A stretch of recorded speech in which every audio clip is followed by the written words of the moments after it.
Bienvenue à toutes et à tous. Aujourd'hui, on se penche sur les jeux offerts avec le PlayStation Plus pour mai 2025. Oui, on va regarder ça de près. La source principale, c'est un article de stéphanelarue.com. Exactement. Et notre mission, si on l'accepte, analyser la sélection.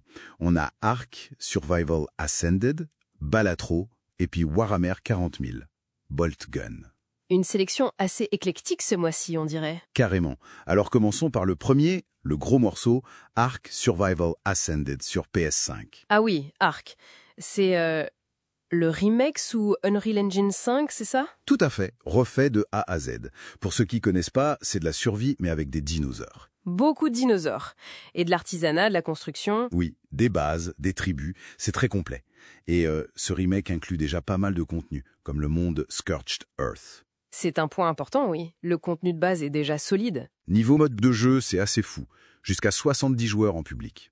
70, c'est énorme. 8 en privé et même 2 joueurs en écran partagé local. L'écran partagé, c'est toujours sympa d'avoir ça. Le PlayStation Blog le décrit comme, je cite, incontournable pour les amateurs de défis exigeants et d'aventures en coopération. Et ce passage à l'Unreal Engine 5, ça change quoi concrètement, à part faire plus joli? C'est là que ça devient intéressant, je pense. Oui, parce que l'US 5, c'est pas juste des textures plus fines, ça permet des mondes beaucoup plus denses, une lumière bien plus réaliste, une physique améliorée pour les créatures, l'eau, tout ça. Donc ça renforce l'immersion, en gros. Exactement. L'immersion et aussi le gameplay.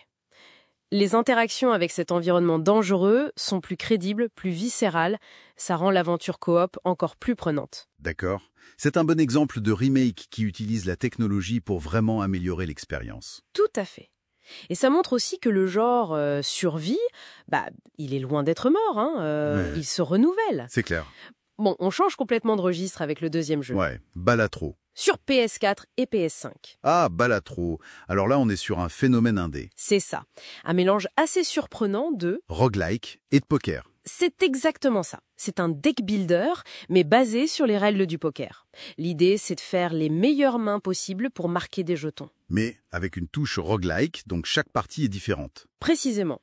Et surtout, il y a les jokers, des cartes spéciales qui viennent complètement casser les règles et permettre des combos assez fous. J'ai lu que c'était très stratégique et très addictif. Oui, Guy Mazoros parle de profondeur stratégique et d'une originalité addictive. C'est ce mélange poker-roguelike qui fonctionne si bien. Ça illustre parfaitement la tendance des jeux indés qui savent innover en mixant les genres. Ça a l'air d'être le genre de jeu où on se dit, allez, juste une dernière partie et 3 heures plus tard. C'est tout à fait le profil, ouais. Ok. Et on termine ce tour d'horizon avec le troisième titre. Warhammer 40 000, Bolt Gun, PS4 et PS5 aussi. Ah, Bolt Gun. Ouais. Retour aux sources, là. Oui, un vrai bond dans le passé. Un FPS style AD 90, très frénétique. Tout à fait. Pensez Doom, Quake, mais dans l'univers de Warhammer 40K, avec une esthétique pixel art très marquée, On incarne un Space Marine, bien sûr. avec son bolter. Évidemment. Et on défonce du démon et du Space Marine du chaos. C'est nerveux, c'est brutal.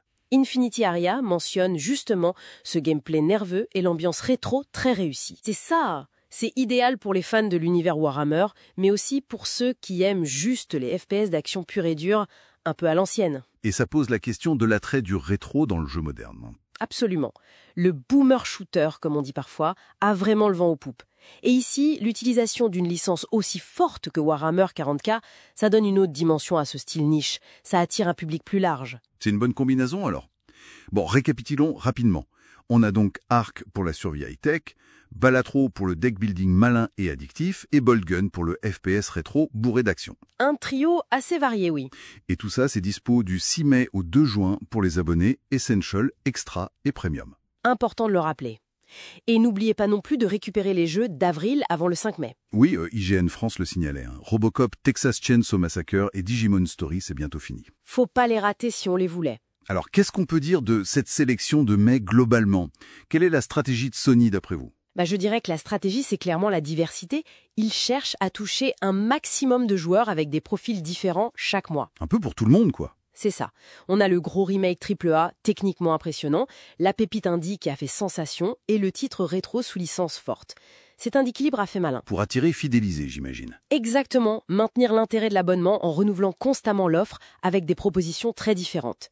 mais s'annonce comme un mois riche et éclectique. Effectivement, une sélection solide et variée ce mois-ci sur le PlayStation Plus. De quoi occuper pas mal de soirées, je pense. Certainement. Et ça ouvre une réflexion intéressante au-delà de ces 3 jeux. Ah oui, quel? Comment cette curation mensuelle, par Sony ou d'autres, façonne nos habitudes de jeu? Est-ce que ça nous incite à essayer des genres qu'on n'aurait jamais achetés autrement? C'est vrai, ça peut ouvrir des portes. Et quel impact ça a sur la visibilité des jeux, surtout les indépendants, comme Balatro? Et même sur la façon dont les jeux sont développés. Une question intéressante pour l'avenir du jeu vidéo, en effet. C'est une dynamique à suivre assurément. Quelle sera la prochaine étape pour ces services d'abonnement? Ça reste une question ouverte.